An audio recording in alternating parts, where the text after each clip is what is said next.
allora questa vicenda della consulta sta superando il livello accettabile di ipocrisia anche per un paese mediamente ipocrita come l'Italia. Mi spiego, lo scandalo oggi sui giornaloni, nella bolla del dibattito di lor signori, è che il centrodestra gradirebbe esprimere un giudice della Corte Costituzionale riferibile all'area di centrodestra o comunque non di sinistra.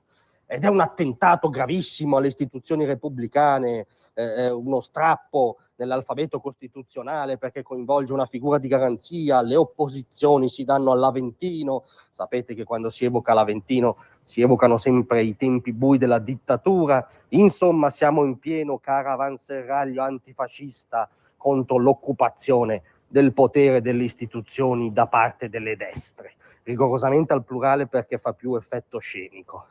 Ecco, scusate, allora vorremmo brevemente riepilogare alcuni snodi chiave della vita istituzionale di questo paese degli ultimi lustri. Stiamo anzitutto alla Corte Costituzionale, di cui un terzo dei membri è di nomina parlamentare, ed è quel terzo su cui si sta imbastendo questo allarme democratico farlocchissimo. Un terzo è di nomina del Presidente della Repubblica. Ebbene, quando Carlo Azeglio Ciampi era Presidente della Repubblica, nominò Flick alla Corte Costituzionale, che era stato ministro del governo Prodi, cioè aveva indossato espressamente una casacca. Ancora, addirittura presidente della Corte Costituzionale è stato Giuliano Amato, nome tutelare del centrosinistra italiano, padre più o meno nobile del PD, l'uomo che ebbe la brillante idea dal Presidente del Consiglio di intrufolarsi nottetempo nei conti correnti degli italiani, insomma uomo di parte per eccellenza, è stato presidente della Corte Costituzionale. Ma ancora di più è peggio. Il centrosinistra in questo paese si è votato da solo, in barba a qualunque dialogo e coinvolgimento della loro opposizione di centrodestra, addirittura la massima carica dello Stato, la massima figura di garanzia, il Presidente della Repubblica. Eh sì, perché Giorgio Napolitano, figura storica del PC e del Movimento Comunista Italiano, la prima volta fu votato solo dal centrosinistra, senza il minimo coinvolgimento della loro opposizione.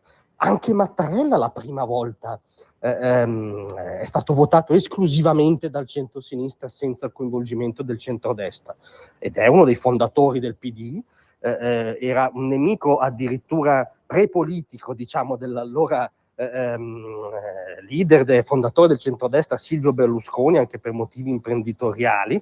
Ricordiamo i tempi della famosa legge Mammì, in cui Mattarella si dimise con i ministri della sinistra democristiana contro Fininvest. Fu uomo con un percorso connotato, votato solo la prima volta dal centrosinistra.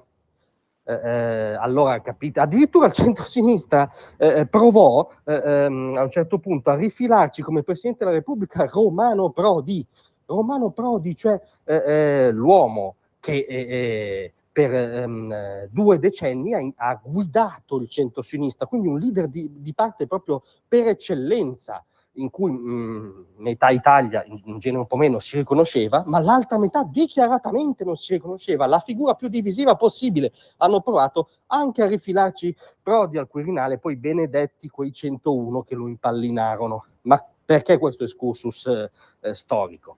Perché veramente oggi il tasso di ipocrisia deborda, cioè coloro che per lustri si sono scelti, si sono votati, hanno nominato le più alte cariche istituzionali di questo paese, le maggiori figure di garanzia di questo paese su fino al Quirinale, oggi si stracciano le vesti perché il centrodestra vorrebbe eleggere in Parlamento un giudice della Corte Costituzionale non di sinistra.